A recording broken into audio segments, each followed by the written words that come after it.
కోసం కోర్టులోనే కాదు జీవితంలో కూడా పోరాడే వ్యక్తి లాయర్ రాకేష్. పేద ప్రజలకు అతడు దేవుడయ్యాడు. వాళ్ళ జీవితాల్లో అక్షరజ్యోతిని వెలిగిస్తున్నాడు.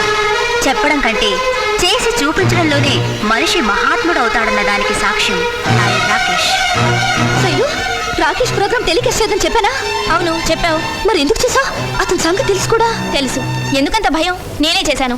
పబ్లిసిటీలో సన్మానాలు వద్దు వద్దు అంటూనే చేయించుకునే వాళ్ళు చాలా మంది ఉన్నారు. అందులో రాకేష్ ఒకడు. కంగారేం లేదు, భయపడకు. అయినా ఇదంతా మనకు మామూలే. నేను ఎడిటింగ్ రూమ్కి వెళ్ళొస్తాను. Bye. Excuse me, miss Sanjay ఎక్కడ? ఛానల్ 2లో ఉన్నారు.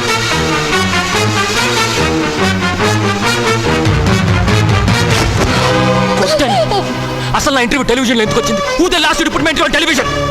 నా పరువుతో ఆడుకున్నావు, నా ప్రిన్సిపల్స్ నాశనం చేశావు. నీకు తెలుసు నా పబ్లిసిటీ ఇష్టం లేదు. అరే నేనేమైనా జోకర్ లాగా కనిపిస్తున్నానా? స్లమ్ లో నేనేం చేస్తే మీకెందుకు? రేపు నా బెడ్రూమ్ కి, ఆ తర్వాత బాత్రూమ్ లో కూడా చేస్తారా? సారీ ఇంగ్లీష్ లో సారీ అని మాట ఉంది. అన్నిటికి సారీ చెప్పేటవనా? సార్ మిస్టర్ రాకేష్, నేనే జెమినీ టీవీ మేనేజర్. కంగ్రాచులేషన్స్. మీ టీవీ ఇమేజ్ కోసం నా ఇమేజ్ పాడు చేయాలి. నా లైఫ్ తో మీరు బిజినెస్ చేయాలి. That's all. That's your only problem. అది కాదు సార్, మీ పర్మిషన్ తో టీవీలో ప్రోగ్రామ్ టెలికాస్ట్ అయింది అనుకున్నాను. కానీ నాకు ఇప్పుడే నిజం తెలిసింది. Sorry sir. జరిగిన దానికి ఈ రోజే టీవీలో చాంపడు చెప్తాను. మనుషులు బొమ్మలుగా ఆడుకోవటానికి మైండెడ్. హాయ్.